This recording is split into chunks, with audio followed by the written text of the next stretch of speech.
Auzubillahiminash-shaytanir-rajim. Bismillahir-rahmanir-rahim. I'm Dr. Muhammad Hanif, and today we are going to start some questions related to lines or line of equation.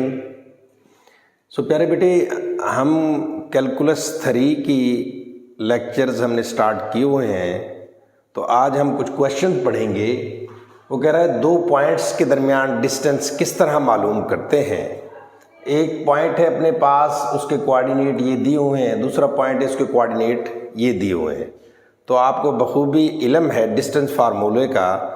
Distance formula क्या कहता है कि second point में से first point को minus करें, square ले लें, प्लस इस पॉइंट ये सेकंड वाई कोऑर्डिनेट को वाई कोऑर्डिनेट से माइनस करें और स्क्वायर ले लें। इसी तरह जी कोऑर्डिनेट को जी कोऑर्डिनेट से माइनस करें और स्क्वायर लेकर स्क्वायर रूट ले लें।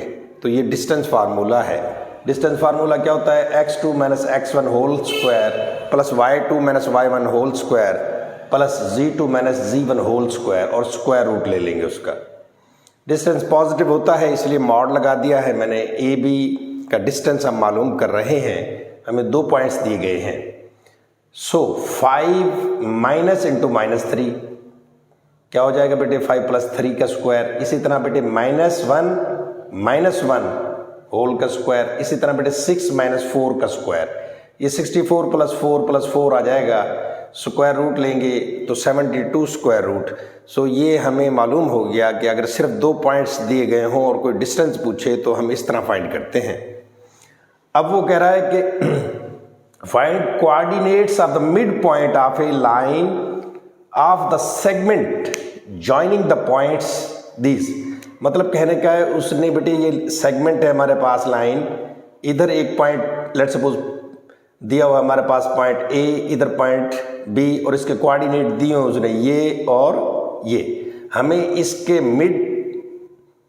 मिड पॉइंट के कोऑर्डिनेट मालूम करने हैं। और लेट सपोज वो मिड पॉइंट के कोऑर्डिनेट हम किस तरह मालूम करेंगे बेटे?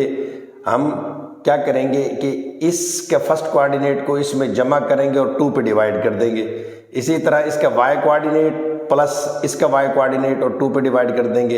इसी तरह इसका जी कोऑर्डिनेट इसके जी कोऑर्डिनेट में प्लस करके 2 से डिवाइड कर देंगे। So this is the way to find the mid point. Mid point इस लाइन सेगमेंट को अगर मिड पॉइंट फाइंड करना चाहें तो उस पॉइंट के भी 3 कोऑर्डिनेट आएंगे। वो किस तरह आएंगे? इस तरह आएंगे। हमारे पास पॉइंट ए दिया हुआ है, पॉइंट बी दिया हुआ है, तो coordinates of the mid point of the A B, coordinates of the mid point of A B. तो ये ए बी हो जाएगा। ये जो दरमियान का मिड पॉइंट है उसके कोऑर्डिनेट बताने हैं, यानी एक्स वाई और जी कोऑर्डिनेट बताने हैं। तो एक्स कोऑर्डिनेट क्या होगा बेटे? इसके x को इसके x में जमा करके 2 से डिवाइड कर देंगे। इसी तरह y कोऑर्डिनेट क्या होगा? इसके y को y में जमा करके 2 से डिवाइड कर देंगे। इसी तरह z कोऑर्डिनेट मिड पॉइंट का क्या आएगा? इसके z कोऑर्डिनेट को इसके z कोऑर्डिनेट में जमा करके 2 से डिवाइड कर देंगे। सो x1 प्लस x2 ओवर 2 ये मेन फार्मूला है मिड पॉइंट का। y1 plus y2 over 2, z1 plus z2 over 2। तो बेटे -3 प्लस 5 ओवर 2, 1 -1 ओवर 2। इसी तरह बेटे 4 प्लस 6 ओवर 2। तो यहाँ से क्या जाएगा बेटे? 5 में से -3 प्लस 5 ये 2 आएगा, ये गलत लिखा हुआ है मैंने बेटे। -3 प्लस 5 यही पॉइंट है ऊपर वाला। -3 प्लस 5 में से 3 जाए तो बेटे 2 ओवर 2। तो यहाँ आएगा बेटे 1, यहाँ भी बेटे 1। इसी तरह बेटे जब 1 में -1 करेंगे हम तो 0 हो जाएगा। सो 0 ओवर समथिंग 0।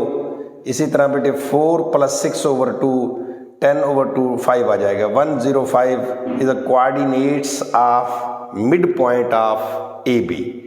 यानी जो मिड पॉइंट निकला है उसके कोऑर्डिनेट क्या आ गए? 105। यानी x कोऑर्डिनेट 1, y कोऑर्डिनेट 0 और z कोऑर्डिनेट 5 आ गया। अब वो कह रहा है find the coordinates of the point. यानी यही ऊपर वाला क्वेश्चन बिल्कुल ऐसे ही है, लेकिन अब वो कह रहा है कि इसको इस रेशो में डिवाइड कर दें। रेशो क्या है? 3:5।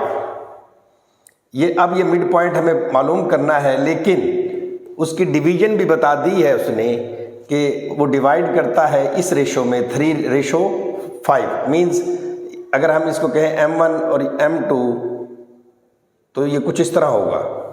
तो कह रहा find the coordinates of the point dividing the join of these 2 points.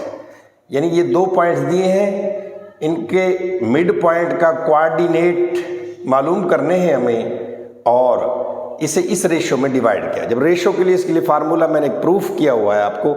Internally अगर डिवाइड करें पॉइंट तो क्या फार्मूला यूज करते हैं कोऑर्डिनेट फाइंड करने के लिए। जब एक्सटर्नली डिवाइड करें तो क्या फार्मूला यूज करते हैं, इसका हमने जनरल प्रूफ किया हुआ है। वो आप कैलकुलस 3 की प्लेलिस्ट में देख सकते हैं। वो पूछ रहा है कि इंटरनली क्या कोऑर्डिनेट मिलेंगे हमें और एक्सटर्नली अगर वो पॉइंट डिवाइड करे। ये ज़रूरी नहीं अंदर से पॉइंट डिवाइड करे, यहाँ से यहाँ और यहाँ डिवाइड कर दे एक्सटर्नली, दरमियान से डिवाइड कर दे एक्सटर्नली। बाहर अगर पॉइंट ले लें हम Q को तो तब उसके पॉइंट्स क्या आएंगे, तो हम प्रूफ करेंगे इसका बेटे। वो कह रहा है इंटरनली अब पॉइंट हमें ये 2 पॉइंट दिए गए हैं, वही इन तीनों क्वेश्चंस के एक ही पॉइंट दिए हुए हैं, -3 1 4 5 -1 6। तो जब इंटरनली जब हम डिवाइड करते हैं तो बेटा फार्मूला यूज करते हैं हम एक्स कोऑर्डिनेट को फाइंड करने के लिए M2 x1 + M1 x2 over M2 + M1। किस तरह याद करना है आपने, हमेशा M2 को पहले रखना है। देखिए M2 + M1, ऊपर भी लिख दें एक दफ़ा M2 + M1। अगर M2 है तो x के साथ 1 लगा दें, इधर M1 है तो x के साथ 2 लगा दें। इस तरह याद कर सकते हैं आप इसे। अब M2 क्या है अपने पास 5 है और M1 क्या है 3 है और x1 क्या है -3 और x2 क्या है 5। तो देखिए 15 - 15 0 ओवर 8 0 ही आएगा हमारे पास। तो x कोऑर्डिनेट क्या आ गया हमारे पास 0 आ गया। इसी तरह y कोऑर्डिनेट क्या आएगा बेटे, वही इस तरह याद करें M2 + M1 नीचे लिख दें, M2 + M1 ऊपर लिख दें और M2 है तो y1 लिख दें और M1 है तो y2 लिख दें। तो इसी तरह बेटे इसको जब हम सॉल्व करेंगे तो हमारे पास y कोऑर्डिनेट आ जाएगा 1/4। कैलकुलेशन बहुत आसान है, आप देखेंगे एक दफ़ा हाथ से गुजार लेंगे तो इंशाल्लाह पूरी ज़िंदगी नहीं भूलेगा। How to find the coordinates of a mid point if this point divides in the ratio of 3:5। यानी 3:5 में अगर डिवाइड करें मिड पॉइंट तो उसके कोऑर्डिनेट किस तरह फाइंड करते हैं, ये तरीका है। फिर इसी तरह बेटे z coordinate M1 M2 + M1 लिख दे, नीचे M2 + M1 ऊपर लिख दे। M2 है तो z1 लिख दे, M1 है तो z2 लिख दे। तो M1 5 है, M2 3 है और z क्या है बेटे 4 है और इसका z क्या है यानी z2 क्या है 6 है। तो 5 4s are 20 और 18 38 और 8 19/4। तो वो मिड पॉइंट के कोऑर्डिनेट हमारे पास क्या आ गए 0 1/4 19/4। एक्सटर्नली अगर ये पॉइंट वो मिड पॉइंट एक्सटर्नली अगर डिवाइड करे इन दोनों पॉइंट्स को तो फार्मूले में क्या होता है, बस यहाँ माइनस लगा देते हैं। फार्मूले में यहाँ माइनस लगा देते हैं, उससे हमें एक्सटर्नल पॉइंट मिल जाता है। सो बस माइनस लगाया हमने तो बेटे देखेंगे -15 -30/2 -15 आ गया आंसर। यानी x इसको स्टेरिक से कह दिया मैंने, x कोऑर्डिनेट ही है उस मिड पॉइंट का, लेकिन एक्सटर्नल के लिए हमने थोड़ा सा स्टेरिक लगा दिया। y स्टेरिक बेटे क्या आएगा, बस दरमियान में माइनस लगाना और कुछ नहीं करना, तो उसका आ जाएगा 4। इसी तरह बेटे z स्टेरिक क्या आएगा 1 आंसर आएगा। तो ये मिड पॉइंट हो गया अपना जो एक्सटर्नली डिवाइड करता है ए बी को, उसके कोऑर्डिनेट हमें क्या मिले -15 4 और 1। प्यारे बेटे question number 4, find direction cosines of the line given by equations. बेटे हमें डायरेक्शन कोसाइंस फाइंड करने हैं लाइन के और उस लाइन की 2 इक्वेशन दी गई हैं, x + 3y - z + 5 = 0 and 2y + z = 3। सो ये तो इक्वेशंस हैं, लेकिन लाइन की इक्वेशंस हैं। तो इन 2 लाइन से हम इक्वेशन इन सिमेट्रिक फार्म निकाल सकते हैं। यानी equation of line in symmetric form हम इजीली बना सकते हैं इन दो इक्वेशंस की मदद से। तो आपने क्या करना है, let this is equal to 0, इसको इक्वेशन 1 कह देना है, और 2y plus z minus 3 is equal to 0, इसको इक्वेशन 2 कह देना है। ये दोनों इक्वेशन दी गई हैं हमारे पास, और ये लाइन की इक्वेशन है। तो लाइन की इक्वेशन को अब हमें फाइंड करने हैं direction cosine. So direction cosine आपको पता है, मैंने पहले उस पर वीडियो बनाई हुई है, आप देख सकते हैं। उसमें हमें एल, एम और एन फाइंड करना है डायरेक्शन कोसाइन। और वो क्या होता है, जब हमारे पास डायरेक्शन रेशोज हों तो हम डायरेक्शन कोसाइन इजीली फाइंड कर सकते हैं। अब डायरेक्शन रेशो फाइंड करने के लिए हमें equation of line in symmetric form में बनाना पड़ेगी, तब जाके हमें पता लगेगा कि इसके डायरेक्शन रेशोज क्या हैं। इन दोनों इक्वेशन से हम equation of line in symmetric form बनाएंगे, वहाँ से हमें पता लग जाएगा डायरेक्शन रेशोज का, और उन डायरेक्शन रेशोज की मदद से हम इजीली डायरेक्शन कोसाइन फाइंड कर लेंगे। सो इक्वेशन 2 में क्या करें, आप 2y को इधर रखें, और ये देखो z माइनस 3 प्लस का है, इसे राइट साइड पर ले जाऊं तो माइनस का हो जाएगा, माइनस z माइनस 3 हो जाएगा। तो यहाँ से बेटे -1 को इसके डिनोमिनेटर में ले जाए और इस 2 को z माइनस 3 के डिनोमिनेटर में ले जाए, तो इसको इक्वेशन 3 कह दे। एडिंग 1 एंड 2, हम 1 और 2 को ऐड कर लेंगे, उससे क्या फ़ायदा मिलेगा, z से z कैंसिल हो जाएगा और हमारे पास एक और इक्वेशन आ जाएगी in terms of x and y। ये इक्वेशन आप आ गई है हमारी in terms of y and z। अब हम इन दोनों को जमा करेंगे तो इक्वेशन आ जाएगी in terms of y and x।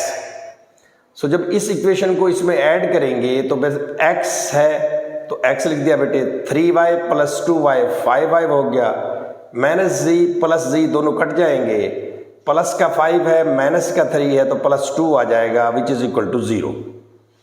अब y के टर्म में लेनी है तो हम 5y को रहने देंगे इधर, और ये दोनों टर्म पॉजिटिव है, राइट साइड पर जाकर नेगेटिव हो जाएंगे, माइनस एक्स माइनस 2। यहाँ से माइनस कॉमन ले ले, अंदर क्या बचेगा x प्लस 2। तो यहाँ से -1 को इसके डिनोमिनेटर में ले जाएं और इस 5 को इसके डिनोमिनेटर में ले जाएं, इसको इक्वेशन 4 कहते हैं। अब फ्रॉम इक्वेशन 3 एंड 4, अगर ये x वाली चीज़ इस y चीज़ के बराबर है और ये y वाली चीज़ इसके बराबर है तो तीनों आपस में ये इक्वल हो जाएंगी। हम क्या कहेंगे कि x प्लस 2 ओवर 5 बराबर हो जाएगा y ओवर -1, और y ओवर -1 किसके बराबर है, z minus 3 over 2, z minus 3 over 2। और ये याद होगा, this is an equation of straight line in symmetric form. ये इक्वेशन ऑफ स्ट्रेट लाइन है इन सिमेट्रिक फॉर्म। और प्यारे बेटे देखें, x प्लस 2 ओवर 5, ये 5 -1 और 2, वो मैंने बताया था कि हम जब भी इक्वेशन बनाते हैं तो उसके लिए हमें एक वेक्टर की ज़रूरत होती है, एक पॉइंट की।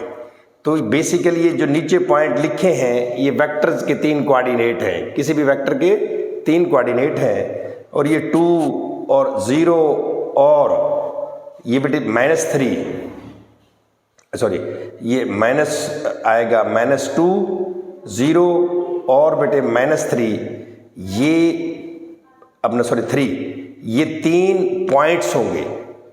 यानी हमें इक्वेशन ऑफ लाइन ड्राइव करने के लिए 2 चीज़ों की ज़रूरत होती है। कौन सी, एक वेक्टर की और एक पॉइंट की। पॉइंट के कोऑर्डिनेट कौन से हैं, ये -2 है बेटे, 0 है और इसी तरह 3 है। अब हमें पता है कि इसके नीचे ये क्या है, डायरेक्शन रेशोज है, और जिन्हें हमने लैम्डा, म्यू और न्यू कहा था, लैम्डा, म्यू और न्यू कहा था। तो एल किस तरह फाइंड करते हैं, एल इज इक्वल टू होता है बेटे lambda over lambda square plus mu square plus new square और स्क्वायर रूट। मतलब इस वेक्टर के फर्स्ट एलिमेंट को इस तमाम वेक्टर के मैग्नीट्यूड से डिवाइड कर देंगे तो हमें एल मिल जाएगा। मतलब 5 over 5 square -1 square plus 2 square का स्क्वायर रूट, ये 30 आएगा, 30 का स्क्वायर रूट, यानी L हमारे पास क्या हो गया 5/30 स्क्वायर रूट। M क्या आएगा हमारे पास -1/30 स्क्वायर रूट, और N क्या आएगा हमारे पास बेटे, N आएगा 2/30 का स्क्वायर रूट या स्क्वायर रूट 30। तो इस तरह हम LMN फाइंड कर लेते हैं। Number 5, find the equation of line passing through 2 points. ये passing through points this and this, हमें इक्वेशन ऑफ लाइन फाइंड करनी है जो 2 पॉइंट से पास कर रही हो। अभी तक हमने इक्वेशन ऑफ लाइन पढ़ी थी जो 1 पॉइंट से पास करती है, उसका फार्मूला हमने क्या पढ़ा था, x - x0 over x2 - x1 is equal to y - y0 over y2 - y1 is equal to z - z0 over z2 - z1। इस फार्मूले में x0, y0, z0 की जगह हम x1, y1 और z1 लिख दें तो ये 2 पॉइंट फार्मूला बन जाता है। Equation of line 2 point formula, यानी ये 2 पॉइंट्स दिए गए हों तो इक्वेशन ऑफ लाइन का फार्मूला ये होता है। तो यहाँ बस x1 और x2, y1 और y2, z1 और z2 की वैल्यूज हम पुट कर देंगे तो हमें इक्वेशन ऑफ लाइन मिल जाएगी जो 2 पॉइंट से पास करती है। सो बेटे x माइनस x1 माइनस फार्मूले का है और -3 है तो +3 हो जाएगा, x +3। इसी तरह बेटे y - y1 हो जाएगा, z - z1 हो जाएगा। तो ये तमाम वैल्यूज पुट करने के बाद हमारे पास क्या आएगा, x +3 over 8, y - 1 over -2, z - 4 over 6 - 4 2 आ जाएगा। और बेटे देखो इस 2 को आप ख़त्म करना चाहें तो सारी इक्वेशन को 2 से मल्टीप्लाई कर दें तो हमें क्या हासिल होगा, x +3 over 4, y - 1 over -1, z - 4 over 1। तो यहाँ से बेटे इसको इस फॉर्म में भी लिख सकते हैं, x +3 ओवर 4, इधर बेटे ये माइनस अगर मैं ऊपर मल्टीप्लाई कर दूँ, इस माइनस से मल्टीप्लाई कर दूँ 1 + y हो जाएगा ये। इसी तरह बेटे z - 4 रह जाएगा। फिर बेटे अब इस 4 को हम ख़त्म करते हैं तो 4 से मल्टीप्लाई कर देते हैं सारी इक्वेशन को। जब 4 से मल्टीप्लाई करेंगे तो 4 यहाँ से ख़त्म हो जाएगा और ये 4 इन दोनों के साथ मल्टीप्लाई हो जाएगा। तो यहाँ से x +3 हमारे पास आ जाएगा 4 + 4y is equal to 4z - 4। और बेटे अब इन सारी टर्म्स को लेफ्ट साइड पे ले आए तो x - 4y - 4z +3 वैसे ही रहने दें, 4 यहाँ से यहाँ जाएगा, -4 हो जाएगा और ये माइनस का 4 इधर आएगा तो प्लस का 4 हो जाएगा, इज इक्वल टू 0। सो प्यारे बेटे यहाँ से देखें x - 4y - 4z, 4 से 4 कैंसिल हो गया, 3 बच गया हमारे पास। सो फाइनल इक्वेशन क्या आ गई, x - 4y - 4z +3 is equal to 0 which is our required answer. जी प्यारे बेटे question number 6, find the equation of line passing through points 5, -3, 2 and parallel to the line x + 3y - z + 5 is equal to 0, 2y + z is equal to 3. Find the equation of line passing through this point. बेटे equation of line हमें find करनी है जो इस point से गुजर रही है। और दूसरी शर्त क्या कह रहा है कि and parallel to the line, और इस लाइन की वो पैरेलल होगी। वो ऑलरेडी बता दिया उसने कि इस पॉइंट से जो हम लाइन की इक्वेशन निकालेंगे वो लाइन की इक्वेशन और इस लाइन की इक्वेशन आपस में पैरेलल हैं, ये उसे हमारी गिवन इंफॉर्मेशन है। सो हम सबसे पहले तो ये जो लाइन दी गई है इसको सिमेट्रिक फॉर्म में कन्वर्ट कर लेंगे, क्योंकि हमें इक्वेशन ऑफ लाइन चाहिए तो उसके लिए हम इस इक्वेशन से कुछ नहीं निकाल सकते क्योंकि ये इन टर्म्स ऑफ इक्वेशन लिखी हुई है। सो हमें सिमेट्रिक फॉर्म में हमेशा कन्वर्ट करना पड़ता है किसी भी लाइन की इक्वेशंस को। सो ये बेटे पिछले क्वेश्चन में मैंने अभी थोड़ी देर पहले आपको इसको कन्वर्ट करना सिखाया था। एग्जैक्ट 2 इक्वेशन से हमारे पास सिमेट्रिक फॉर्म क्या आई थी। First we convert it into symmetric form, तो इसकी सिमेट्रिक फॉर्म इस इक्वेशन की क्या है कि बेटे x + 2/5 is equal to y over -1 is equal to z - 3/2। ये क्वेश्चन नंबर 4 में मैंने ये आपको सिखाई है कि किस तरह सिमेट्रिक फॉर्म में कन्वर्ट करते हैं। तो अब बेटे डायरेक्शन रेशियोज क्या होंगे इसके, ये हमने बहुत अच्छे तरीके से पढ़ा हुआ है जब इसकी जनरल फॉर्म प्रूफ की थी हमने, equation of straight line in symmetric form, parametric form and vector form में, कि इसके जो नीचे होते हैं ये बेसिकली वेक्टर होता है, उस वेक्टर के तीनों कोऑर्डिनेट होते हैं, इनको हम डायरेक्शन नंबर भी कहते हैं, इनको हम डायरेक्शन रेशियोज भी कहते हैं, उनको लैम्डा म्यू न्यू का नाम दिया था हमने। तो यहाँ से हमें पता लगा ये जो इक्वेशन उसने दी हुई इक्वेशन है हमें, जो इक्वेशन उसने हमें दी है उसके डायरेक्शन रेशियो क्या है 5 - 1 और 2। तो direction ratios of the given line are 5 - 1 और 2।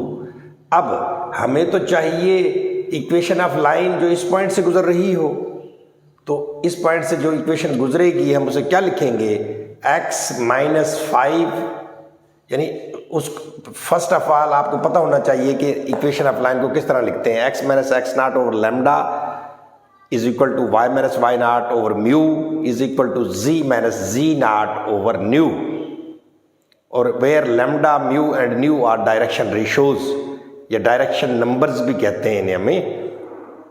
सो प्यारे बेटे हमें गिवन पॉइंट क्या है 5 - 3 2, यानी x0 y0 और z0 ये है हमारे पास। तो x0 की जगह मैंने 5 लिख दिया बेटे, y0 की जगह मैंने -3 लिख दिया और z0 की जगह मैंने 2 लिख दिया। ये ऊपर वाली बात तो ठीक हो गई। अब लैम्डा म्यू और न्यू क्या लिखे बेटे, लैम्डा म्यू और न्यू यही होंगे 5 - 1 और 2। वजह हमने प्रीवियस लेक्चर्स में पढ़ा हुआ है कि दो लाइंस आपस में पैरेलल होती हैं अगर उनके डायरेक्शन रेशियोज सेम हो जाए, या उनके डायरेक्शन रेशियो पैरेलल हो जाए, या उसके डायरेक्शन रेशियोज स्केलर मल्टीपल हो एक दूसरे का। पैरेलल का मतलब यही होता है ना बेटे। सो देखो अगर ये उसने कहा है ना and parallel to the given line, तो गिवन लाइन की इक्वेशन अपने पास ये है, तो गिवन लाइन के डायरेक्शन रेशियोज क्या है 5 - 1 2। तो जो हम इक्वेशन खुद फाइंड करेंगे उसके डायरेक्शन रेशियोज भी यही होंगे 5 - 1 2। तो इसलिए लैम्डा की जगह 5 लिख दिया मैंने, म्यू की जगह -1 और न्यू की जगह 2। Because required line is parallel to the given line, hence required line is तो हमारे पास रिक्वायर्ड लाइन क्या होगी x - 5 ओवर लैम्डा क्या होगा अपने पास 5। इसी तरह बेटे y - y0 माइनस का 3 है, माइनस माइनस प्लस हो जाएगा y + 3 ओवर -1, ये सिमिलर -1। इसी तरह बेटे 2 लिख देंगे, तो z - 2 ओवर 2। सो ये फिलॉसफी थी इस क्वेश्चन की। बहुत आसान क्वेश्चन है, उसने एक पॉइंट दिया है और हमें उस पॉइंट से एक लाइन फाइंड करनी है। एक पॉइंट दिया है, हमें उसे लाइन फाइंड करनी है। और दूसरी इन्फॉर्मेशन क्या दी उसने कि जो लाइन आप फाइंड करेंगे वो पैरेलल होगी इस लाइन के। तो इस लाइन को सिमेट्रिक फॉर्म बना लेते हैं, वहाँ से हमें डायरेक्शन रेशियोज को पता लग जाएगा। तो अगर इसके जो डायरेक्शन रेशियो आएंगे वही इसके डायरेक्शन रेशियो होंगे। वजह क्या है, क्योंकि आपस में ये पैरेलल है। तो बस फार्मूले में put the value and get the answer. It is very easy question. Find equation of line passing through the point this. एक इक्वेशन ऑफ लाइन फाइंड करनी है हमें जो पास कर रही है इस पॉइंट से, and having direction angles. Alpha क्या है π/3 और बीटा क्या है π/4। जब एंगल दिए हुए हैं तो प्यारे बेटे हमें डायरेक्शन कोसाइन की ज़रूरत पड़ती है। जो हमने जनरल फॉर्म इक्वेशन पढ़ी है उस इक्वेशन में x - x0 ओवर लैम्डा लिखा होता है, y - y0 over mu, z - z0 over new लिखा होता है। ये एक फॉर्म है इक्वेशन की। दूसरी फॉर्म क्या होती है, इस लैम्डा की जगह हम l, म्यू की जगह m, न्यू की जगह n लिखते हैं। यानी डायरेक्शन कोसाइन भी समटाइम होते हैं नीचे। तो डायरेक्शन कोसाइन कब हम लिखते हैं, जब एंगल दिया हो। जब एंगल दिया गया हो तो एंगल हमें दिए हुए हैं, तो इसलिए हमें डायरेक्शन कोसाइन की ज़रूरत पड़ेगी। और डायरेक्शन कोसाइन पता है आपको, l, m और n होते हैं डायरेक्शन कोसाइन। वो कैसे फाइंड करेंगे हम, एल का पता है हमें cos अल्फा के बराबर होता है बेटे, एम का बराबर है cos बीटा के बराबर होता है, और एन का हमें पता है N is equal to cos gamma. तो अल्फा बीटा दिए हुए हैं, वहाँ से हम cos गैमा निकाल लेंगे।